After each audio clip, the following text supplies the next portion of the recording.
저에게 다 있는 방송 별다방.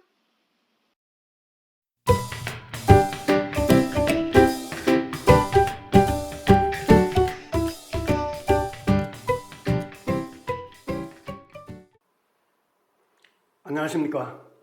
이번 시간에는 도읍 화하는 동서 이경이호에 대해서 설명하겠습니다. 이 8자는 중국인들이 자기 나라에 대한 자부심이 대단하다는 것을 이야기하고 있습니다. 앞으로 몇 장은 계속 중국인들이 자기 수도의 자랑, 자기 나라의 자랑 이런 것을 이어서 설명할 것입니다. 도자는 도읍 도자, 모두 도자, 다 도자라는 그런 뜻이 있습니다. 그래서 왼쪽은 사람 자자가 있습니다. 사람 자자는 전에도 말씀드렸지만 늙은이에게 말하는 사람이다. 그러니까 놈이다라는 뜻입니다. 늙은이에게 말하니까 늙은이의 입장에서 보면 전부 다 놈이 될 수 있다는 거죠. 그래서 이것이 놈자자라고 되어 있지만 앞으로는 사람자 또는 분자 이렇게 고쳐져야 한다고 여러 번 말씀드렸습니다. 오른쪽에 있는 이것은 부방변이라고 합니다. 한자만 썼을 때는 부방변인데 왼쪽에 있는지 오른쪽에 있는지 구분이 안 됩니다. 그래서 분대 왼쪽에 있고 방에도 있고 변에도 있을 수 있다라는 뜻으로 사용되는 글자입니다. 그러니까 왼쪽에 있으면 이것이 언덕부자와 뜻이 같습니다. 오른쪽에 있으면 이것은 고르자와 뜻이 같습니다. 그래서 고르자가 복잡하니까 이렇게 줄어든 겁니다. 이렇게 줄여서 사용합니다. 또 언덕부자가 복잡하니까 이것을 이렇게 줄여서 사용합니다. 그러니까 이 부방변이라고 하는 것은 언덕부와 고룹의 두 자의 약자다 이렇게 되는 것을 잘 알아두시면 한자를 이해하시는 데 도움이 될 겁니다. 그래서 도읍 도자는 사람들이 산다는 거죠. 사람들, 놈자자. 사람들이 사는 고을이라는 겁니다. 고을. 사람이 사는 고을이다. 그러면 이 고을자는 어떤 뜻이냐? 이건 사람이 사는 지역입니다. 지역이고 밑에는 뭐가 있느냐? 요 모양이 있습니다. 이것이 바로 뭐냐면 뱀파자입니다. 이 고을자를 여러 가지로 설명을 하지만은 저는 이것을 어떻게 보고 있느냐? 옛날에 사람이 사는 동네에는 그 밑에 뱀들이 살았다는 그 뜻이라고 저는 확신하고 있습니다. 이것을 달리 풀고 하는데 이건 굉장히 저는 마땅치 않습니다. 그래서 고을에는 그 밑에 뱀들이 살았다. 아주 옛날에는 고을마다 뱀이 있었을 겁니다. 지금 같은 대도시가 아니기 때문에 그럴 가능성이 있습니다. 그래서 거리 항자 같은 것도 마찬가지로 보면 밑에 뱀파자가 있습니다. 거리에는 뱀이 있다. 함께 살아가는 거리다 이겁니다. 그 거리에도 뱀이 있다. 그래서 옛날 사람들은 뱀에 대한 생각이 굉장히 많았을 거다라고 생각을 합니다. 왜?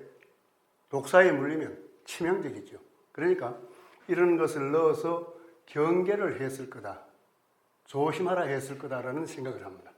그래서 도읍도자는 사람들이 모여 사는 고을이다.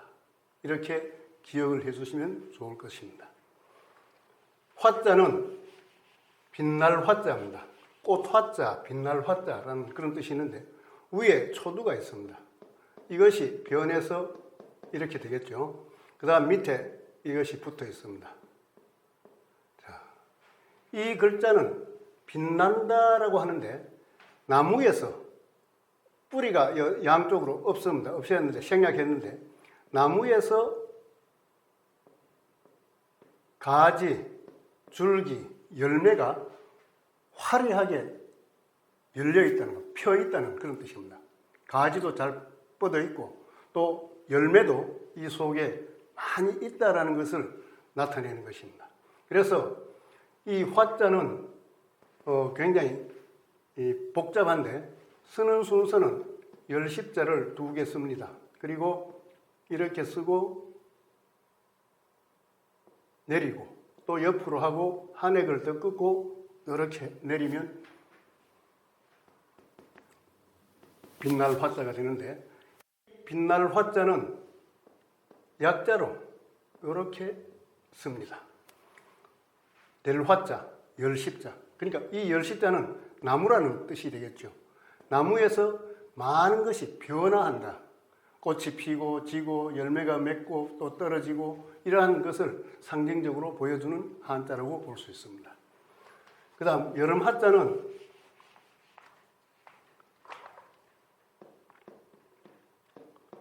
위에 머리수의 옛날 글자입니다. 머리수. 이 머리수의 고자. 옛날 글자가 위에 있고 밑에는 천천히 걸을 쇠 발이라고 이렇게 부수 이름을 정해놨습니다. 이것은 뭐냐?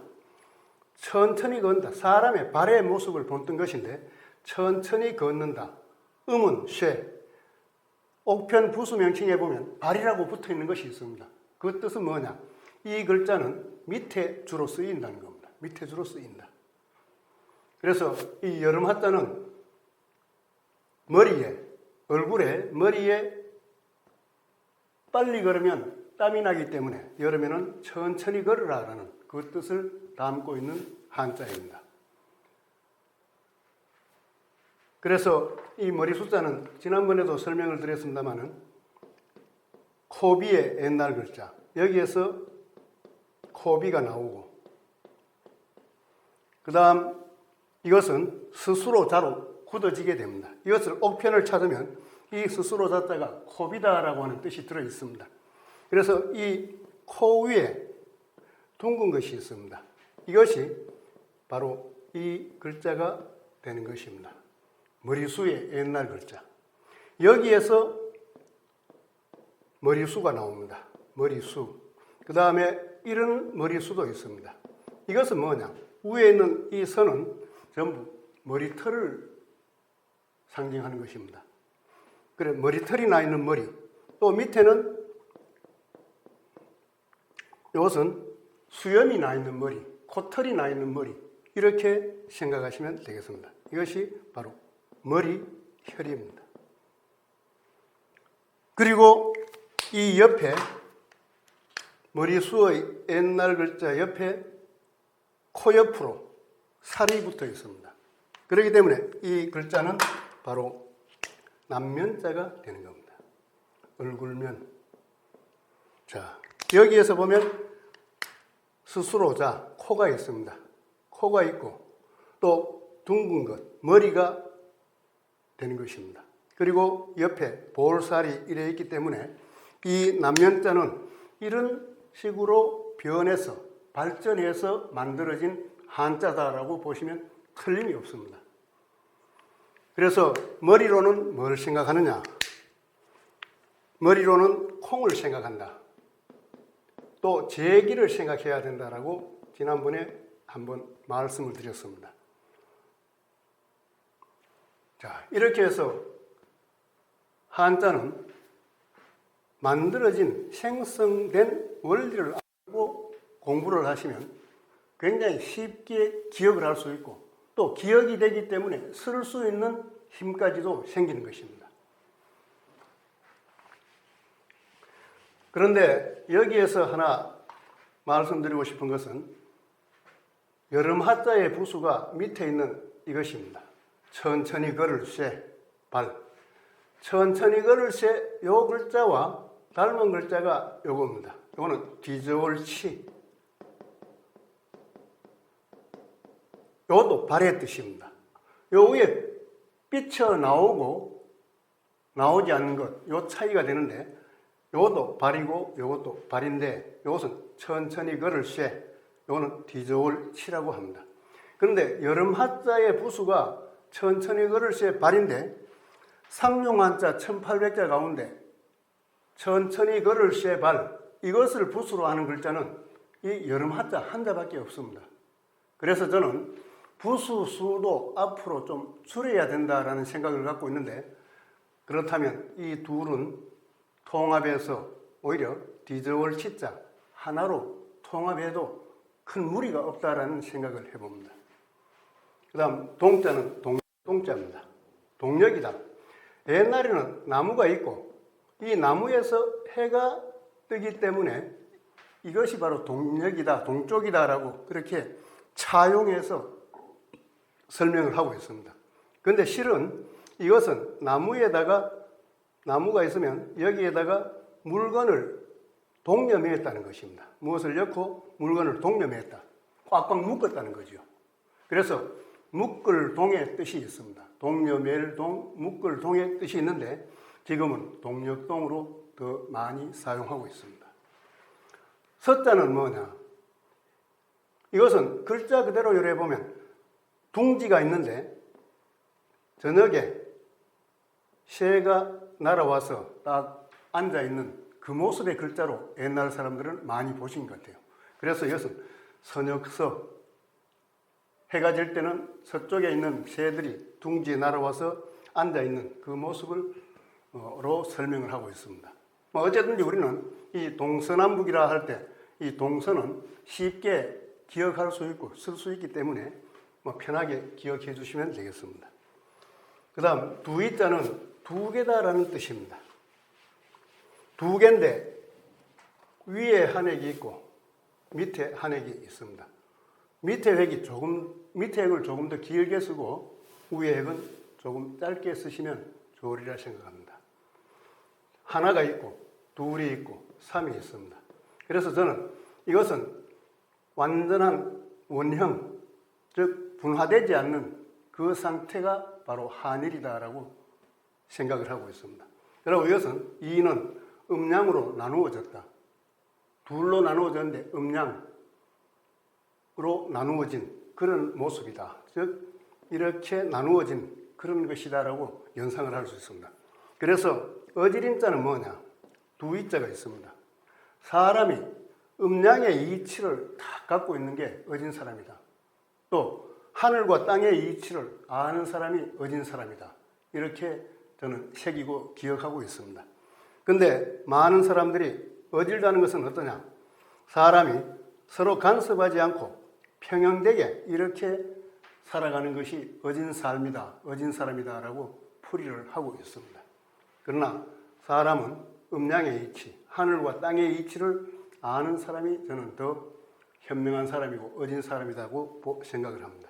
삼자는 천인지, 하늘, 사람, 땅, 이 셋으로 이제 사람이 관여하는 그런 의미가 있는 글자가 삼이 되겠습니다. 경자는 서울경자입니다. 서울이라는 것은 집이 높게 되어 있다는 그런 의미를 담고 있습니다. 옛날 글자는 이런 모습을 나타내고 있습니다. 이것은 집을 도둔 것입니다. 그리고 집이 높게 보이는 그 모습이 바로 서울경자의 옛날 모습의 한자입니다. 그런데 이것을 그냥 이렇게 하고 있습니다. 이 밑에 땅을 돋았다, 높였다라는 것을 작을 소처럼 변화시켰고 그 위에 입구는 사람이 사는 영역이다라는 것도 볼 수 있고 아니면 망루다, 높은 집이니까 망루다, 바라볼 수 있는 구멍이다라는 뜻으로도 볼 수 있습니다. 그리고 위에 있는 이것은 부수 이름은 돼지머리 해라고 합니다. 이 돼지 해자의 머리 부분에 있기 때문에 돼지머리 해라고 하지만은 실은 이것은 윗상자의 옛날 글자입니다. 상의 옛날 글자다. 그래서 저는 돼지머리 해라는 부수 명칭보다는 앞으로는 노풀상, 윗상이라고 부수 이름을 바꾸어 불러야 한다고 믿고 있습니다. 그래서 아래하자는 마찬가지입니다. 아래하자. 이것이 변해가지고 아래하자로 되는 겁니다. 이렇게 밑에 그 전복자처럼 보이고 위에도 전복자처럼 이렇게 보이는 것은 저는 어떤 생각을 하느냐. 바로 위로 올라갈 때도 점을 쳐보고 올라가라. 아래로 내려갈 때도 자기 점을 쳐보고 아래로 내려가라는 겁니다. 그리고 선이 이렇게 있는 것은 너무 많이 내려가지 마라. 또 자기 분수에 벗어나게 너무 많이 올라가지 마라 하는 그 참 의미가 담긴 한자다라고 저는 생각을 하고 있습니다. 우리가 살다 보면 어떤 좋은 자리에 줍니다. 임명을 받았어요. 청문회 하는 자리. 그런 자리에 없이 올라서다가 청문회 하면서 정말 가문의 망신까지 다 당하는 추한 것까지 다 드러나서 망신을 당하는 그런 경우를 간혹 보고 있습니다. 그래서 위에 올라갈 때 점을 쳐보고 내가 그 인물이 되는가, 그 능력이 있는가 이런 것을 살펴서 올라가고 하라는 그 뜻이 담긴 글자가 상자라고 저는 보고 있습니다. 도읍 화화. 중국의 도읍은 화하라는 겁니다. 중국인들은 이 화자를 굉장히 좋아했습니다. 이것이 빛날 화자인데 요와 닮은 글자가 하나 있어요. 요것도 빛날 화로 사용하지는 않습니다. 요거는. 그런데 빛날 화자를 이렇게 쓰는 분도 있습니다. 중국에는 5압 가운데 5가지 큰 산악 가운데 화산이라고 하는 것이 있습니다. 그런데 이렇게 써야지 맞는데 자주 빛날 화자로 쓰는 경우도 보입니다. 그래서 중국의 화산은 이것이 맞고 이것을 쓰면 그냥 잘 모르고 그렇게 썼을 거다라고 짐작하시면 되겠습니다. 도읍 화하는 동서이경이라. 이 빛나는 중국의 빛나는, 그래서 중국은 자기 나라를 가르칠 때 하나라부터 시작되었기 때문에 빛나는 하나라에서 시작된다는 겁니다. 그래서 중화라는 말도 씁니다. 중화. 이 세상의 중심에서 빛나는 나라다. 그래서 지금도 그 나라 이름을 중국이라고 이렇게 하고 있습니다. 중국이다. 세상의 중심에서 가장 빛나는 나라라는 뜻인데 지금 중국에서 하는, 대국에서 하는 일을 보면 오히려 소국보다도 더 못한 그런